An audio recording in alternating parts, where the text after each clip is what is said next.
Well, the row over how to deal with illegal immigrants is one the government can't get away from. And now it's taken a new twist. The Home Office has been given a deadline to rethink its tactics or face the prospect of a judicial review.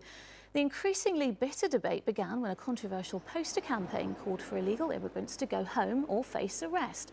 Well, joining me now is Rita Chadha from the Refugee and Migrant Forum of East London, who are pressing for the judicial review. Rita, thank you for joining us this evening. First question, what are the grounds that you say we could get judicial review?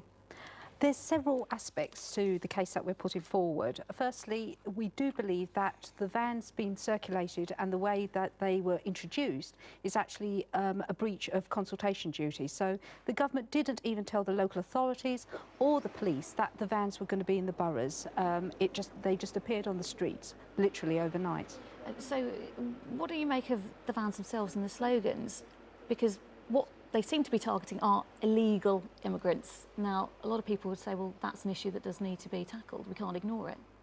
What I think a lot of Londoners don't realise is there are already systems and structures in place to tackle illegal immigration or undocumented individuals. And Refugee Action, a load of other agencies in London and the Home Office itself do run schemes to assist people to go home. You don't need a billboard in English going around 6 boroughs in London to drive that message home. Now, there was an alternative campaign, if you like, put on by the group Liberty. Now, they had their own vans around London with the alternative slogan, stirring up tension and division in the UK illegally. Home Office, think again. Now, do you agree with that? Or do you think the fact that they've done that almost itself stirs up tension?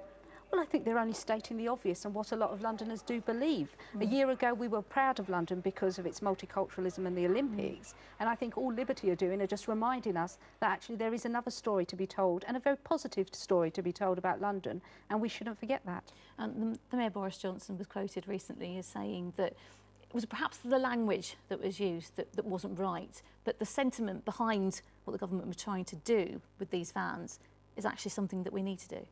But the government's already been doing it. I think the whole issue has been compounded by the fact that we then saw some very dangerous practices on the streets of London where immigration checks were happening as well. What this says to migrant communities and ethnic communities in London is you're not wanted. OK, but what should we be doing then? Because we're already doing it. We've got systems and structures in place that help people to go back should they wish to do so. The other thing we should be looking at is instead of wasting money on billboards and vans, actually, why don't we invest that money in making sure that our Home Office has more efficient and effective structures to help the decision making? OK, Rita Chadha, thank you very much for joining us this evening.